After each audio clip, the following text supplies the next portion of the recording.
Hey everybody, what's going on? This is Aaron's son. Um, I haven't been on this in a while. Um, I just wanted to do a quick live stream. If anyone comes and we can have discussion. But generally speaking, I just wanted to come and have a quick discussion over some of the things that I was uh, talking about and thinking about over the last week. One of those things, um, one of those things are incels.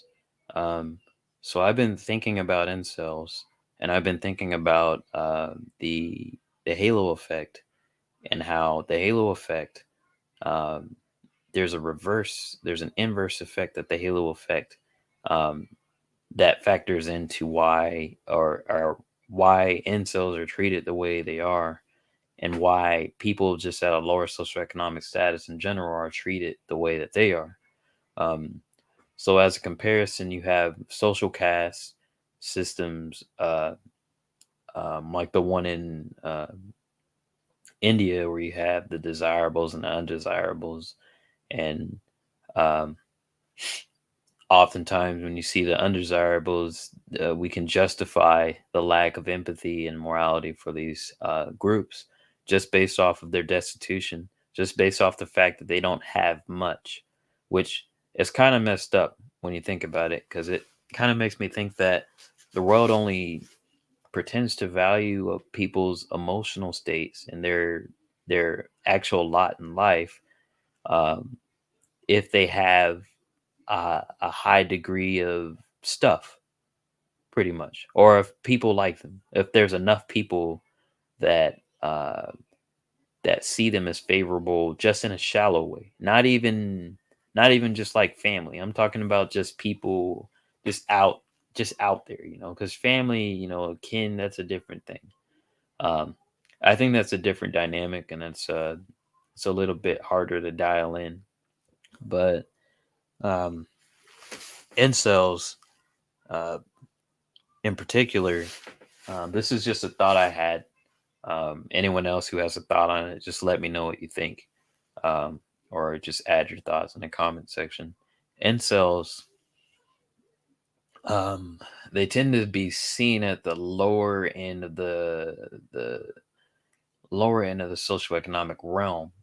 But you have men who are married who are technically speaking incels. They're involuntarily celibate. Their wives or their fiancés don't want to sleep with them. Or, they either don't want to sleep with them or they're sleeping with someone else, and they're pretending that, they make a series of excuses as to why they don't want to sleep with those men. Um, so those men, even though let's say they actually could be high earners, those men are essentially incels. So they wouldn't actually fit the mold of what a person would think an incel would be. Um, in the modern world, a lot of times, if you're at a lower end of the social economic realm, or just that you have a lower socioeconomic status, um, again, I'm talking about the inverse of the halo effect. So being at the lower rung means people are probably just like the halo effect. You being beautiful physically, having well endowed traits, um, having, you know that giving you a lot of social prowess and allowing a lot of uh, moral justification. Like, you get more cushion for the things that you do. People allow you to make mistakes more often, things like that. So the opposite effect of that would be people not make giving you the benefit of the doubt, not allowing you to make as much mistakes, people not expecting you to be good at all, just for the fact, like, they're actually not expecting you to be morally right, just for the fact that you're at a low socioeconomic status. So for example, being in the hood, and I don't have the experience with this, but being in the hood, um, we oftentimes judge people who come from that particular type of culture, from that particular socioeconomic area, and maybe without even thinking it, we think that those individuals are somehow less deserving of empathy. Um, they're somehow worse people. than people who are living in suburbs. And we justify this because of the amount of crime that we see that comes from those areas, which, it's pointed, and I understand that those statistics are there and they fare out. Um, but a lot of times the white collar crimes uh, in rich neighborhoods are just as bad. They're just more lucrative, more hidden. Uh, they're they're better at hiding it. It's less out in the open. Uh, you know. Um, so back to the point. Um, and the title of this is "Incel and Other Things." Um, incels kind of have this inverse effect that they create, um, to the halo inverse to the inverse of the halo effect, where people treat you more favorable just because of your looks. um, and I would expand that to say just because of your socioeconomic status. So for a woman it would be just your looks, and you know and for a man it would be your looks and also perhaps your socioeconomic status. And to be fair, a woman with high socioeconomic status, even though even if the woman is attractive, even if she's not attractive, if she has high degree of socioeconomic status, people will want to treat her better just because she has a lot of money. So there is a lot of similarities with men and women, and as it pertains to having higher socioeconomic status. Um, it seems like this is unavoidable in a society that values material wealth over uh, relationships and over virtues. Um, this being one of the main issues with mate selection between the sexes. I mean, that's a topic in itself. But to be concise with this conversation, um, incels a lot of times, and people like incels who are at the lower end, they we don't. I don't know why, but it seems like the collective doesn't have an incentive to empathize with them. There's very little, if any, empathy for individuals who find themselves in abject loneliness to the point where their socioeconomic status dwindles to nil. And I don't know fully what the reason is, um, but I do find it fascinating that uh, there's a relationship between the empathy we give someone to someone and the amount of socioeconomic status that person has. It's kind of freaky to think about when you think about the implications of that. You have military generals, you have people in hospitals who can essentially kill people off or make very terrible decisions, but then a lot of the coverings for those moral uh, morally ambiguous decisions would come from the fact that they have high socioeconomic status. Now, I know you have medical malpractice insurance, and you have like courts, military courts where they can be tried and stuff like that. But a lot of people in high positions of power have gotten away with a lot of things. Uh, and one thing about people in positions of power, people in positions of power tend to be held to greater standards than people who are at lower positions of power. Um, by the way, this is the ironic thing, or this is just something I noticed, and I was thinking about this in the past, that in the sexual market, women tend to be in a higher position of power because they, generally speaking, now you have women who aren't who aren't really, and they feel like they feel like they're at the mercy of men. But generally speaking, women basically have the pick of the litter. They, like, the guys come to them and they go, "Hey, this is what I am, this is what I do," and the woman goes, "Okay, I like that. I'll go with that." And then the guy goes, "Hooray!" And then they have their fun times, right? Um, oh, hey, good mother. Um, so I always thought it was interesting how we get mad at the standards that are placed on women for their sexual chastity, for we say women, remain chaste until you find someone you love and stuff like that, and we get mad at it. But women have more power in that particular realm, just like a military general would have more power, and we would hold them more responsible for the decisions that they make. So if they make a decision, even if it's a little one, we're gonna hound them even more so than we would their sailors. So let's say like an admiral of a ship, we're gonna hound them even more than the sailors for making the same mistake, because the the downfall of that particular mission,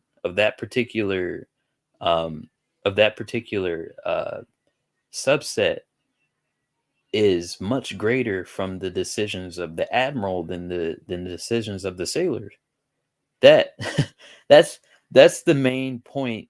That And I intended to keep this, I this was definitely not something that I'm just saying just to be as a matter of fact. I mean, if anyone wants to comment on it, I mean, it'll be on my channel. But this idea I was thinking of for a while, because a lot of times women complain that men aren't held to the same standard that they are from a sexual standpoint. But then you don't see a woman complaining about having carte blanche over which men get to chat them up and take them home, and start relationships and have sex with them and stuff like that. And generally it's men propositioning women to do this. Like, we're coming to them and we're saying, hey, this is what I got, and I'm peacocking, look how much money I got, and yeah, look how smooth I am, look at my game, look. Even if he's not just even if he's just a natural, like, that means the woman is in a position of power and the guy's in a vulnerable state, because he's essentially vying for her attention, and she's deciding whether she wants to go along with it or not.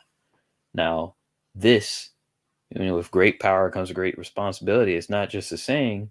This is one of the reasons why we place a higher standard on on women's fidelity and on women's chastity, is because it has a greater outfalling of it has a greater effect on society when women uh, succumb to uh, succumb to their own vices, sexually speaking. It's Now, does this mean that men having sex with a lot of women won't create negative effects? No, that's not what it means. But this this is just, when you look at any institution, you look at any organization, and you look at the structure of power, it mirrors the same thing as what we're talking about. And it mirrors and it demonstrates that, depending on your commensurate to your level of power. So I'll give you an example. So a guy, oftentimes, if a guy is hitting a woman, or if he's abusing her physically, or domestically, if he gets in a domestic altercation with his wife or his girlfriend, we look at that less favorably than we do a woman hitting a guy. Why is that? Is it just because society is gynocentric and we just hate men? It could be. Or, or, or there's just a power imbalance. Um, or there's just a power imbalance between the man and the woman that makes us see the man as being more responsible, commensurate to his level of power, compared to a woman. And that makes natural sense. It's not, I don't understand. Like, this isn't really something that's hard to understand. Like, if you work the regular 9 to 5 job and you have a boss, you could pretty much pick up the same thing. I mean, we're part of, we recognize hierarchies just by nature, and everyone could pick up on these things, at least if they're paying attention, if they're not strung out on drugs, if they're not on marijuana, or if they're, not staring in their phones. Um, this is something that can be observed, but um, a lot of times in these circles, men will say, uh, a lot of times in these circles that, like, yeah, guys, we get hit by women too and stuff like that, and I agree with it, and I think it's true. But there's also the natural element that we're physically stronger than women, and no matter how much gynocentrism and all that stuff, by the way, part of that is created by that dichotomy. Um, yeah, sure. Just send me a link. That would be kind of cool. I saw your latest video today. It looked like it was getting into some good stuff. I thought the guy was roasting you for a second, but then I'm like, oh no, he actually likes your opinion, and she's actually making a lot of sense. You had some. So by the way, you had some good commentary on race and how black people, like, just the way you broke it down, and started talking about, getting deeper and talking about what black people's values are and stuff like that. That was pretty cool. Yeah, so just send me a link. That'd be cool. Um, so I'm pretty much gonna wrap up. This was supposed to be super short, um, but I haven't done this in a while, and I kind of had to get back to start doing some of this, just sometimes. Uh, yeah. So the point of what I've been talking about for most of what I've been saying is, um, having power is something I've noticed. Uh, and Good Mother said that women seem to be power blind. Um, I think there must be something to that. I think women can afford to be power blind. I think whenever it's a necessity for them to recognize dominance hierarchies, that's when they'll fully accept it. But whenever we give them the luxury of not needing to recognize dominance hierarchies, that's when they, so it's kind of situational. But when you think about it, they're very situational creatures.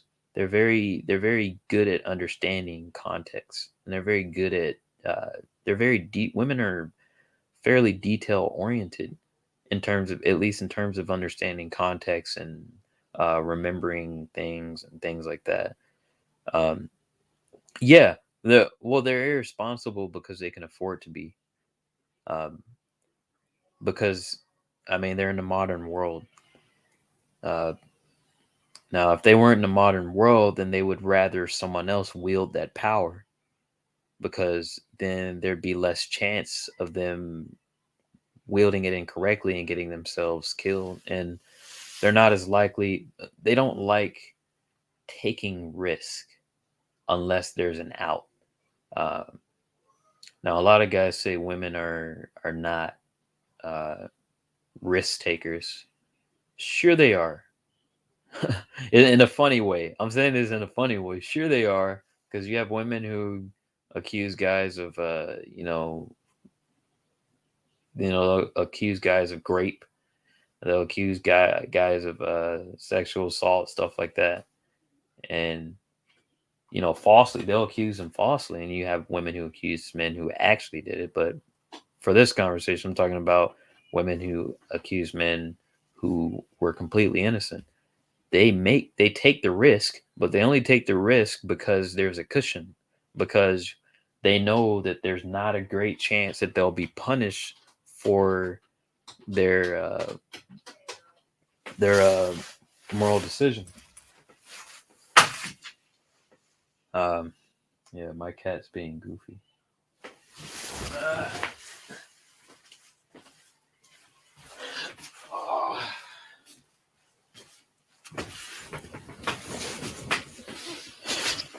Yeah, I mean, taking risks is how you grow. Um, One thing I would say about just the male creature taking risks and stuff like that, we largely take risks just because we're kind of forced to. Um, that's a different story. I don't want to go off on that tangent. Oh, excuse me. Um, yeah. So to wrap up, I wanted to. Um, by the way, I don't know how long you've been listening, good mother, but if you want to provide like a brief commentary, just let me know if you want to come up. Otherwise, I'm surprised someone came on this because I usually like made a uh, I haven't made a live stream in a long time. Granted, I still had the ideas floating in my head about what to talk about. I'm actually on my fiance's computer because, sure, I'm on my fiance's computer because my computer stopped working, so I have to get it fixed, which is annoying because it's a nice computer, but uh, it'll get fixed eventually. Uh, no, I have not, and I'm back now. At least I'm saying a couple of things I want to say. I know you don't think so, but I still think I'm a little bit limited by YouTube. I like Rumble, so I'm gonna put some stuff on Rumble and BitChute for the nitty gritty stuff that's going on and outside of gender politics and gender relations and stuff like that. Which we kind of all know it's not really getting any better. The feminists really aren't letting up, and there's a lot of hopeful, useless idiot types just going along with the narrative. Um, but that's how it is. If you have people who have not integrated their shadow, then they're more likely to be shadow possessed, and I guess that's where you get ideological possession, blah blah blah, etc. etc. Uh, you know, pretty much just saying the same stuff that JP says. So I don't want to beat a dead horse, but I think that's what's going on. A lot of the women in our culture are they don't really have a lot of shadow integration, and that's making it easier for them to fall into ideological possession.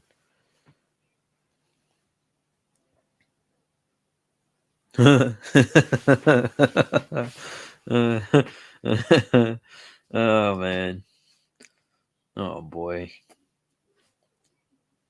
Well, I mean, it's kind of in our psychology to see things that women say, no matter how ridiculous, as favorable or as good. I mean, you know about the women are wonderful effect in psychology.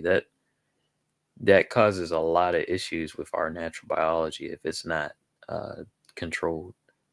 And that also imbues women with a lot of power, like a lot of social power, just off of that alone. I mean, I wasn't just talking about neoteny. I'm like, there's other aspects that cause that as well.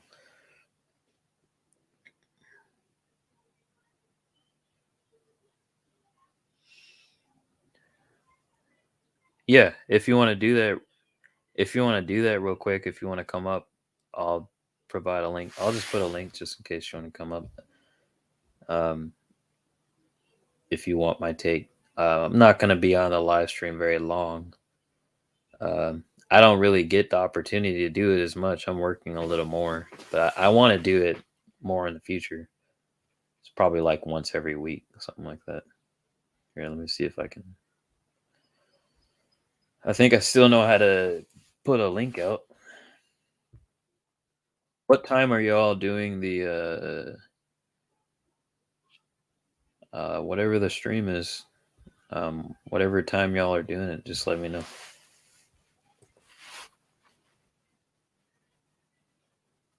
Oh yeah, that's fine. Are you doing it now?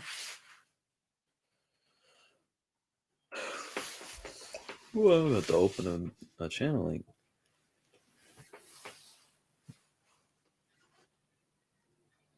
Okay. Let's do it at 8:30. So I'm gonna finish up and I'm gonna head over to another chat. But before I do that, I'm just gonna just give the conclusion. So there's a couple of things. I don't actually have a lot I want to cover in the next couple of weeks. Um, I want to focus on ways to to try to help incels, to try to help men who don't feel like they add up just from their own internal perspective. and I want to. Um, I also want to delve deeper into how men and women oftentimes we're just speaking over each other and we don't really understand each other's language, and how that's kind of like making it difficult to actually yield any fruit. Um, yeah. So yeah, there's a lot to cover with the incel thing, but I don't want to. I don't want to belabor the points. I don't want to repeat stuff. Uh, there's so much here. I wonder if there's any other issues I could think of outside of incel. So